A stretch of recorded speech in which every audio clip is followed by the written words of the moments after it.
5, 4, 3, 2, 1.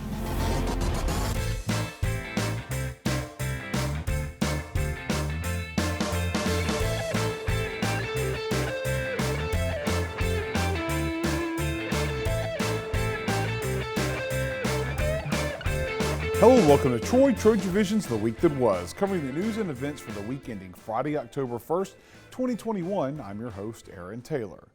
The Trojan football team will return home on Saturday, October 9th.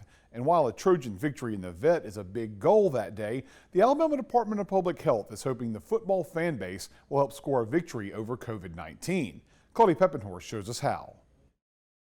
Troy University is partnering with the Alabama Department of Public Health and the Bruno event team for the statewide Kick COVID program. The program offers COVID vaccinations as well as testing at different universities' home football games around the state, where students and fans can do their part in kicking COVID. What they're doing is they're going to each of these campuses on a game day, a Saturday game day, and they're doing a testing/vaccine clinic on the campuses in conjunction with the football game. Those who decide to participate in the Kick COVID program can also receive some free gear from their college bookstore. If you have been vaccinated 14 days prior to your game day or 7 days after, you can register for your $75 bookstore gift card at kickcovid19.com. Or if you visit the ADPH tent on game day to receive your first or second dose of the COVID vaccine and your $75 gift card.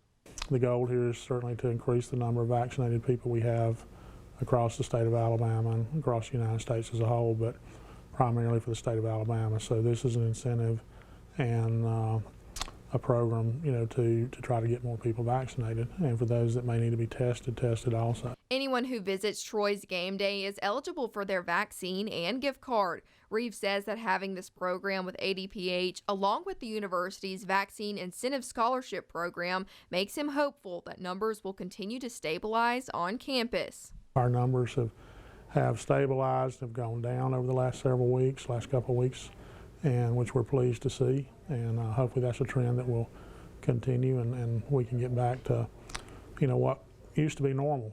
The ADPH tent will be set up on Saturday, October 9th in front of the Student Rec Center. The clinic will run from 3 to 6 p.m. and 1 hour post-game time. Claudia Peppenhorst, Troy, TrojanVision News. A Troy University fraternity spent the week riding a bike on the main quad to raise money to help people with disabilities. However, as Wright shows us, even though they were doing plenty of pedaling, they didn't actually travel very far. The bikes may be stationary, but the Brothers of Pi Kappa Phi fraternity are going the distance by hosting their annual bike-a-thon in order to raise money and awareness for disabled people for their philanthropy, the Ability Experience. This event is inspired by the Journey of Hope, where some of our brothers volunteered to bike from California to DC, and this is kind of like an honor of that, so that's why we're on the bike the entire week. You can find the brothers on the quad day or night. Smite says this is made possible through hard work and organization. Each brother is assigned 4 hours of biking at the beginning of the week and complete 2 hours at a time. Though the bike-a-thon is the chapter's main project, it is not the only event they have hosted. We hold various events in response to it. We do Build America, which basically helps build, buildings, ramps, stuff like that for disabled people. Through philanthropy events, the brothers already made it past their goal of $7,500 by raising about $9,200 so far. But they are not stopping there. We're going to be holding various spirit nights for the week, and we'll be posting that on our social media, and we'll just love for anybody to come out and help us fundraise. You can support Pi Kappa Phi's philanthropy by donating money to Ben Cox 1242 through Cash App or Venmo. Cailey Wright, Troy, TrojanVision News. All last week, Troy University's Idea Bank held their Entrepreneurship Week as a time to introduce Troy students to what the Idea Bank has to offer student entrepreneurs. On Thursday night, they held their keynote event of the week. Simon Schuessler has the story. Entrepreneurship is a grueling process with lots of ups and downs. As a part of Entrepreneurship Week, Troy's Idea Bank held their keynote event Thursday night. with speaker Ty Rickard. Rickard has his own filmmaking business and gave students advice on how to persevere through adversity in the business world. It's really an honor. I credit so much of my upbringing and the opportunities that I had to this region of Alabama, and so any way that I can pour back into the community and give back to the people that gave me so much, I'm so happy to do. And so it meant a lot coming back to Troy in the greater area where I spent a lot of time trying to build my business. Rickard's keynote address included videos of his progress in filmmaking throughout the years, and he emphasized keeping an optimistic mindset because it will take a long time to find true success, and for students to go into whatever field of entrepreneurship they are passionate in. I'm trying to emphasize that entrepreneurship is such a long game. It's so easy to get caught up in the moment and really excited about short-term success, but to build a business that makes a genuine impact not only on the community but on the world, it takes sustained effort and hours and sacrifice. And so I really want to highlight the challenge and give the tools that I can from my experience on how to overcome those challenges to build a business over the long term.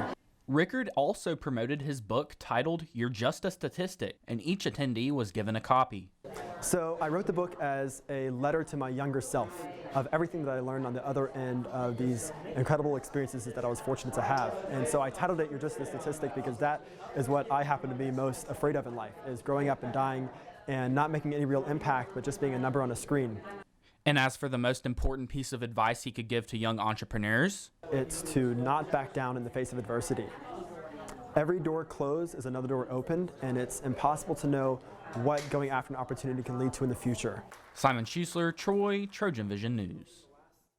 We'll take a short break, but when we return, we'll see how Troy University's library shined the light on the history of banning books. Stay tuned, we'll be right back.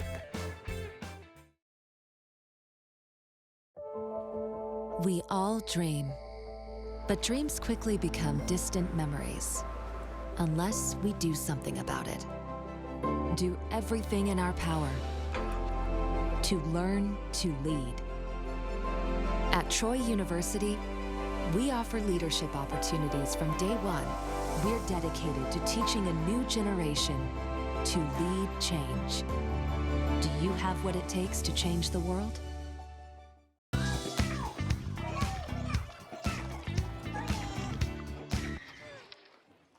Looks like it's done.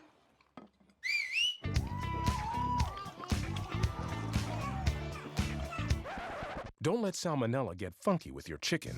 On average, 1 in 6 Americans will get a foodborne illness this year. You can't see these microbes, but they might be there. So learn the right temperature to cook each type of meat. Keep your family safe at foodsafety.gov. Did you know kids who play outdoors have healthier lungs? Totally. I did. Did you know that boys that play with dolls make better husbands? My son has lots of dolls. But did you know terry cloth diapers breathe better? I did. It's totally true. Oh, yeah. Did you know that strollers have the right of way on the sidewalk? Yes. Yep, I did. Did you guys Did you know that kids who eat breakfast have higher GPAs? Yeah, I know. Yeah. That's actually what I was going to say. Did you know babies should never touch silver? It's really bad for them. I knew that. Did you guys know that statistically friendly kids have more friends? Mm-hmm. Yeah. That's obvious. Did you know most people think they're using the right car seat for their kid, but they're not?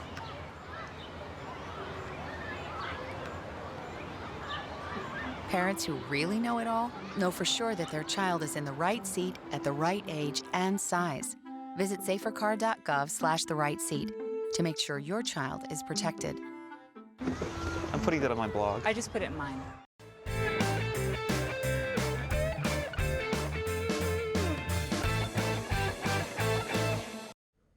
Thursday was Troy University's Worldwide Open House, a chance for prospective students to get a taste of Trojan life on any one of Troy's campuses around the world. Diondra Larkin gives us a look at the activities on the Troy campus. Troy University ranges from Japan to South Korea with partnerships in Vietnam and Malaysia. Now I know everyone has heard the song All Around the World, but Troy University gave students a way to see Troy from all around the world. We do have campuses or sites all over the world, but for this event, we have a virtual event for our international students. So it's a little bit different than for our traditional or non-traditional online students, geared more towards their experience as an international student. Giving these high school seniors here and virtually a roadmap that will lead them straight to Troy University, starting with tuition and fees, scholarships, important dates and events to keep up with while applying for Troy University. But like all high school seniors, the transition into college can be tough and maybe even uncomfortable. But some friendly advice can always help. Go on a tour because you get to walk around campus, and it's so important that you feel comfortable wherever you're going to end up. So get out, go on a tour, and you get to, when you come to Troy at least, you get to sit down with an admissions counselor and really talk almost one-on-one about what your needs are coming in and how we can best help you. Connecting with more Trojan students from all over the world, I'm Diondra Larkin. Troy, TrojanVision News. Some of the most popular books of all time have probably at some point been banned. It happens more often than you think. And all this week, Troy's library has been celebrating Banned Books Week by highlighting many of those books. Jacklynn Lambert shows us how. The freedom to read, a freedom most take for granted, but this week the Troy University Library shined a light on a few of the books that were banned historically by schools and libraries in an attempt to censor that freedom. I think it's a great exhibit. First, it's a way to get books in the hands of our students, which is a big deal. But it's also a way to discuss issues like freedom of the press, freedom of speech, things of that nature. The books, which are free for students to have, such as To Kill a Mockingbird and The Bluest Eye, come from a list of books banned for various reasons, such as religious views, promoting a political agenda, and sexuality. For some reason, in spite of how much in this country we value freedom of speech and freedom to read, we also feel like we should have the right to censor something if we don't like what you're reading. And so we, every year the American Library Association compiles a list of the most challenged books in public and school and even sometimes university libraries around the country.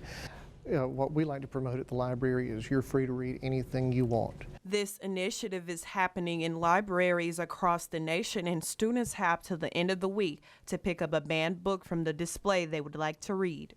Jacklynn, Lambert, Troy, TrojanVision News.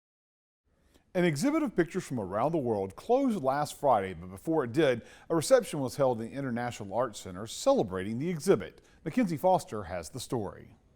Troy University's International Arts Center allows for students to inspect and reflect on artwork from all around the world.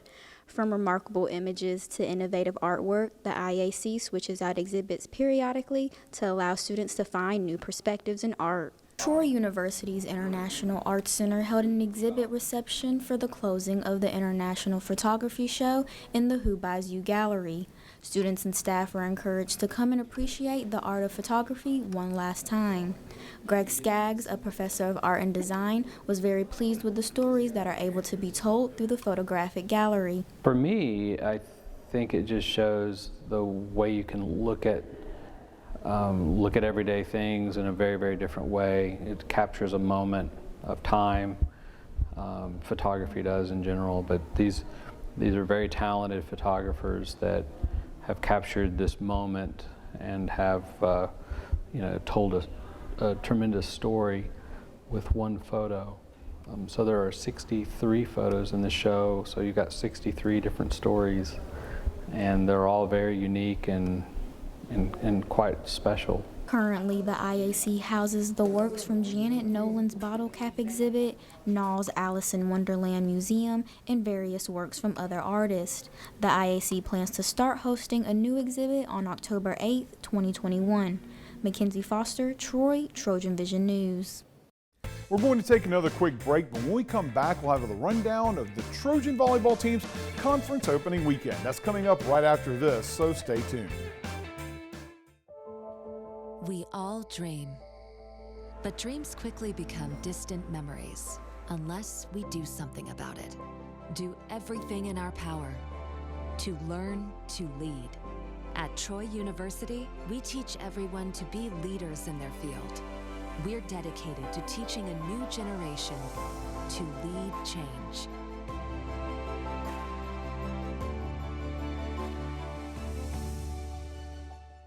Mama. Say mama. Yeah. I don't know how to tell you this, but I'm almost 2 now and still not responding. That's one sign of a communication disorder. and delaying treatment can affect my development. Many parents aren't aware of the early signs of speech, language, and hearing disorders, yet early detection and treatment can improve quality of life. Say dada. Ugh, here we go. Identify the signs of communication disorders.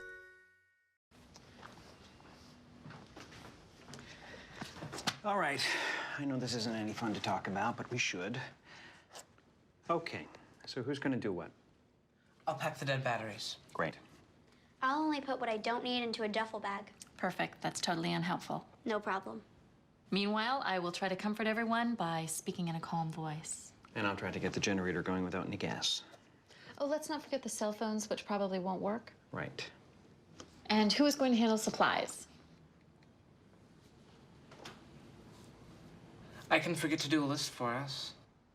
Thanks, pal. Well, I think we couldn't be any less prepared. I'm proud of you guys. Talk to your kids about who to call, where to meet, what to pack. Visit ready.gov/kids for tips and information.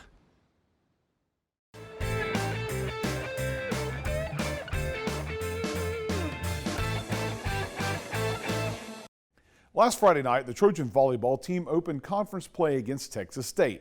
Trojans dropped that opening match to the Bobcats 3-1. Josiah Berry has the story.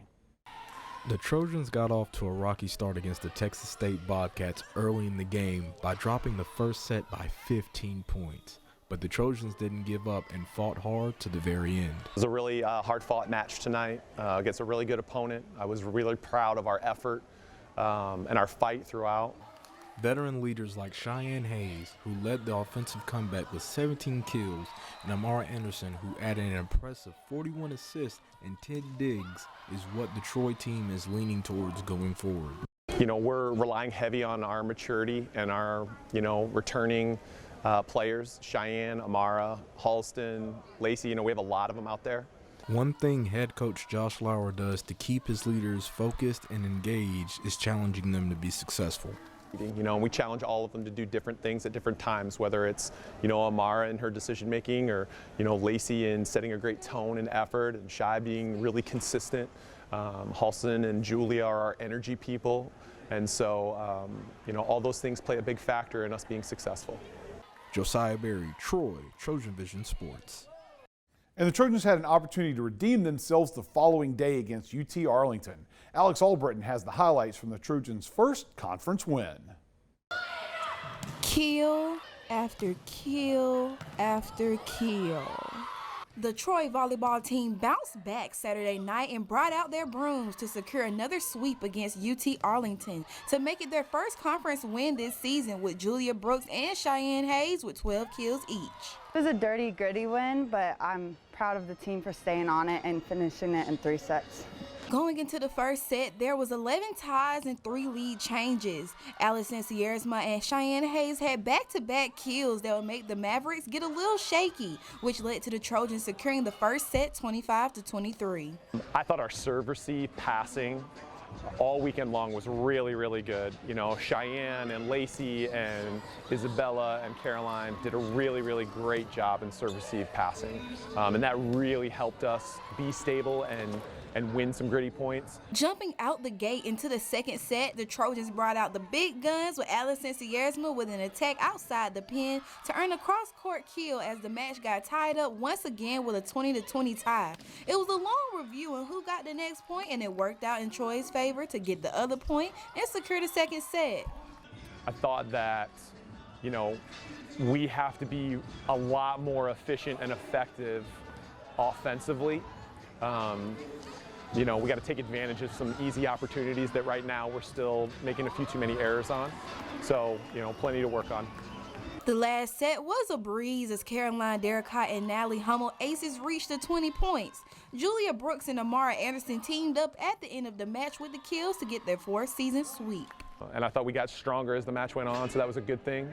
But we got a lot we're going to be excited to get back in the gym and work on this week. Up next, the Trojans will be heading to Arkansas to battle Arkansas State and Little Rock. The first match will be on October 1st and start at 6 p.m. Alex Albritton, Troy, TrojanVision Sports. It's time for our last break, but when we return, we'll learn about the 50th anniversary celebration of journalism at Troy University. Stay tuned. We'll be right back. We all dream, but dreams quickly become distant memories unless we do something about it. Do everything in our power to learn to lead. At Troy University, we teach everyone to be leaders in their field. We're dedicated to teaching a new generation to lead change.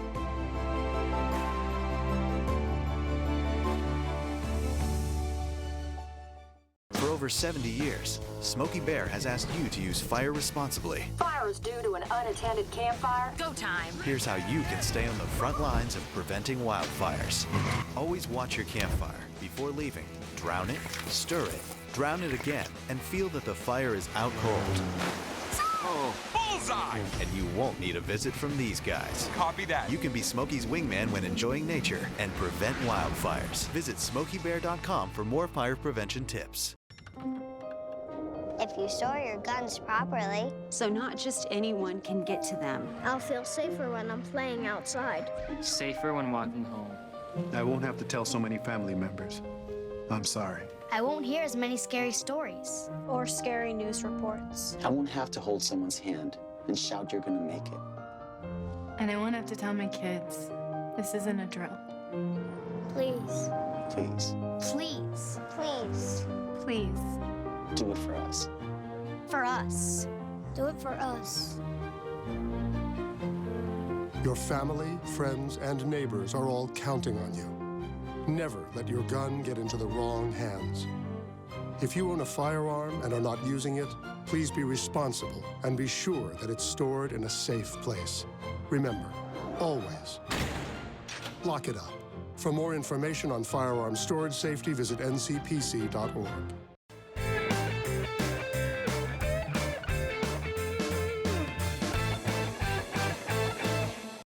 Troy University is celebrating 50 years of teaching journalism with events next week. We'll learn more about the anniversary celebration in this week's Trojan Talk. Hello and welcome to Trojan Talk. I'm your host, Aaron Taylor. With me today is the Interim Director of the Hall School of Journalism and Communication, Amanda Diggs. Amanda, thanks for joining us here today. Thanks for having me. And we're here talking about 50 years celebrating journalism here at Troy University, the 50th anniversary celebration. First and foremost, tell us a little bit about some of the activities. I know there's a fun-filled all-day event happening on Friday, October the 8th.